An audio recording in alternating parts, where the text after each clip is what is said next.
Hi, I'm Rachel Piper. Welcome to my channel, Size Diverse Pilates, where I'm trying to make Pilates more accessible to the larger population. Today, I want to go over one of my favorite ways to do a swan. I'm just going to call it a swan. It's not even a prep, it's just a swan on the high barrel. So you'll need a pole, reformer pole, broom. You could do it with a resistance band, but I prefer a towel if you don't have something like this. And I really like the a little bit of a thicker pole instead of the really thin ones. And how you're going to set yourself up for this is to take your feet and center them up and put them in a Pilates V. And then from here, I usually put my hands on the barrel, and this is optional, but I'm going to come up to the balls of my feet, and then I have here the pads. So I have a back pad and a bottom pad here. If you don't, you can absolutely do this one with your rings here, rings, these dealios here. But I actually prefer to be in a Pilates V on the ball of my foot. So you're going to center yourself up. Come into a Pilates V so you're centered on your barrel. And then from here, when you bring yourself forward, I want you to be able to have equal weight in both the ball of your foot and the heel so that you're actively pressing back. This is going to give you sort of that same idea of reformer on the box. And then you'll reach over and the hips are on sort of the inside part here. And then as far as the hands go, you're going to have them nice and wide. They can also be straight out of the shoulders. Otherwise, you can do them a little bit wider. Then you're going to point your knuckles away from you and bring yourself over that barrel. You get a little bit of a stretch here. From here, I want you to push those knuckles away from you to straighten the wrists a little bit.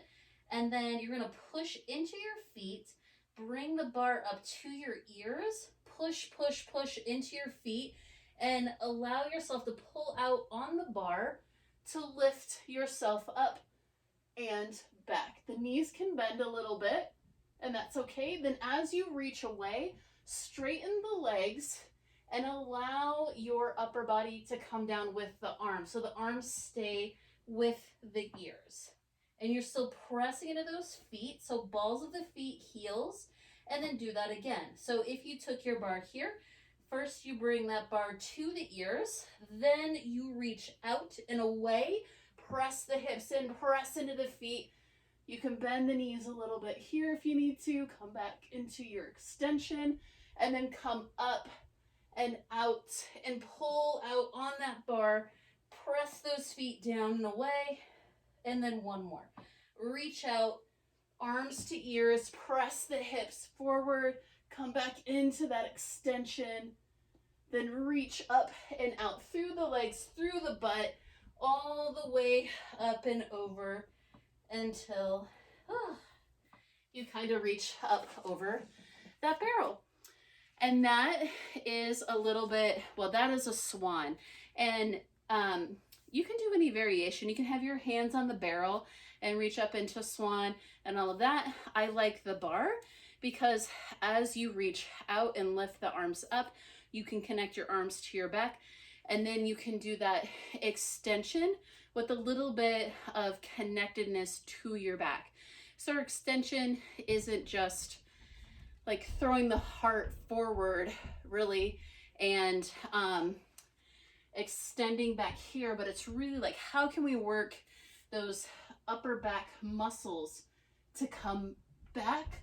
And then how can we reach up and out and bring the arms down with that back connection to sort of strengthen that back, strengthen the arms. We just get a lot more out of the exercise, in my opinion. So anyway, that is a swan. You don't have to do the full, legs up crazy swan. This one is, you can probably hear it in my breath, it's a lot of work to do it. And it really does strengthen your wrists, your hands, your wrists, your arms, and your back when you do it. Not to mention the fact that it helps you figure out how to connect your feet to that barrel. All right, well, hopefully this was a fun option for you. and I'll see you next time.